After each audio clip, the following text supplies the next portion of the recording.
Alright, it's Monday evening, 6 p.m. Just got in the stand, man. I really don't like these old pines, dude. Their bark is so shaggy, it's so loud, and it's hard to get anything to bite into them. Like my stand and stuff, it's like, oh, it's not gonna fall out from under me, but it is shifty, and like, I just don't want to be in crunch time, and then I just leaned to the left to test, and it was like, whoop. So I gotta get better at setting it up, but I was in a rush today. Anyways, I'm sitting overlooking this scrape I made the other day. I got a camera like right there, overlooking all this. And then to the right, we got some other trails. And it just borders, there's like an old little creek, not like anything crazy, just like Trickle Creek that runs across this border. And then on the other side where it's like light out there is a field of just like tall grasses. So I know there's a little basket rag 8 in here. Got him on the trail cam early in September. But so yeah, anything that caliber tonight or a black or a legal bear hopefully gets the bolt. So we will see. But it's nice and cool. I have the thermocell on, but I might turn it off. I haven't even heard a mosquito, so just gonna try to settle in. Get like all this like the somebody sounds like they got one. But like this, like just comes right off. So I don't know. We'll see, but just gonna settle in and hope for something to come out. Make a good shot.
Saw 3 does walking around 6:15, 6:20 or something. It's decent light out, about 50 yards to my left, from where I was sitting in a line. 3 good-sized does. So I was like, in my head, I was thinking, okay, like tomorrow, I'm gonna sit here in the morning. Tomorrow evening, I'll move over there. Just adjust. That's where they're coming in at. And then it was like 6:30, and then right in front of me, like coming around the bend, I saw something. So I was like, okay. And it was a big doe, like a big doe. And it was pretty dark out. I mean, I could obviously see her and shoot her in front of me, but it was because she was pretty close. I hope the main camera caught some of it. And so she's like right in front of me, probably like 12 yards or so. And I go to pick up my crossbow, and this is what I was saying about the pine trees. I just dislike getting in them because if you move in them, like all the bark just makes a huge noise, and So that's what happened. I ended up getting my crossbow and then like bark, and she's looking up at me. So I'm frozen, put it back down, and she's like throwing her head up in the air, like trying to scent check. I haven't seen one do that in a long time. But she was fine, I think. And then like, I guess she saw me again or something, because she did like the little double bound thing. She was like, but so at this point she's probably like 25 yards, like easy-ish shot. But it was just so dark, dude. Like, I just didn't feel good about taking the shot. So yeah, that's pretty much it. And then a good thing is I walked out and didn't hear anything blow, so that's good. Didn't hear anything run off. So I think I waited a little bit for them. And so she's at the 25-yard mark, and I look back behind her, and there's another doe coming out, and they all came out from like this, like just one kind of general area to my left, but these came here and those came there. So that's really awesome, man. I mean, I cannot complain at all. I didn't really spook her that bad. I don't think she really knew what was going on. Like I said, they both ended up staying in the area for like 10-15 minutes and ended up just walking up the edge of the thick stuff. So yeah, they definitely weren't spooked, like nothing crazy, which is really, really good. But yeah, dude, I'm right on doe bedding, so that's really, really, really encouraging, knowing that. And I think they just bed out in that field, or maybe right into that thick stuff, like I was saying. That was freaking awesome, dude. It's so cool to hatch a plan, have your baseline points on why you think this is going to work, and then it ends up being the right thing. So that feels very successful. Yeah, I would have liked to have slung a bolt into that one at the end. She was a good size, but who knows, maybe I'll see her in the morning. And I don't really want to shoot does right now, you know what I mean? Like, I want to get a deer down so bad, but I really want to wait for that buck. So I need to get a buck on the ground and then start putting these does in the dirt too. But that was a really awesome hunt. I'm going to get back after it in the morning. Really excited. Going to be another super cold morning. And then I'll probably hunt here in the evening if the wind is good tomorrow, if I don't kill anything in the morning. And even if I do, I might, depending on where it runs and stuff like that, because clearly they're all chilling right there. So that was really awesome. Super successful. I'm going to get back at it in the morning. I'll see you then.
woods over there. And then the next deer that came up was that little buck that hit the scrape I made on Saturday, like 3 days ago.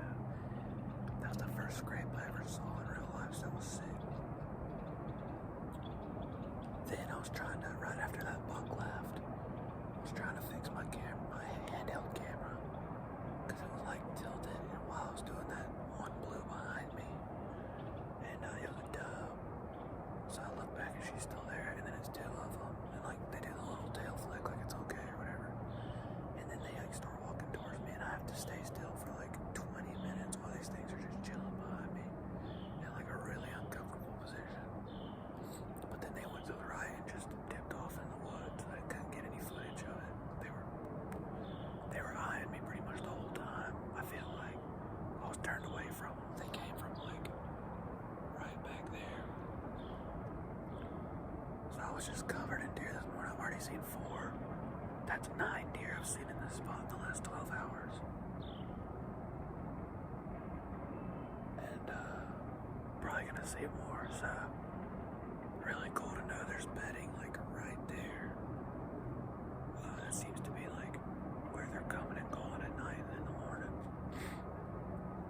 So we'll see. Hopefully the big one comes out in a minute. Let's go.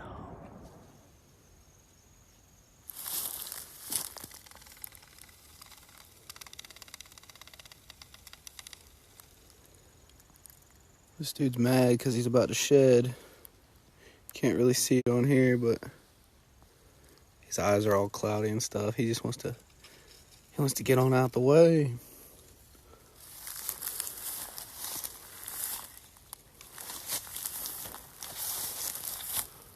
Go on then, dude. Go. Go. Hakuna Matata.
So there's some herpetologists and stuff out here that do some. I met a guy out here one time, doing some stuff in the land. He like tracks snakes and all type of stuff out here. He was doing birds at specific times. They'd leave these tins out here, and I was flipping it to see if there was anything under it. And this guy, I saw him the other day out there on that path.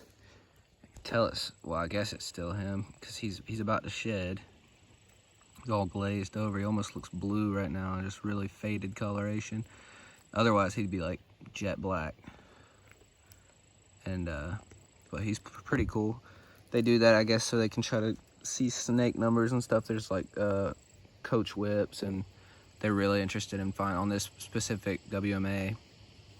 They're looking for cane breaks or timber rattlesnakes. They used to be here like, I think the last reported one was like 5, maybe a little over 5 years ago. So they're really trying to locate them to prove that they're still here. But they haven't had much success yet. But so I flipped one a minute ago and there was nothing. I flipped this one. I saw this dude under there, so I thought that was pretty sweet. Not gonna mess with him or anything. I'll probably gently put that back down and then be on my way. But pretty cool dude.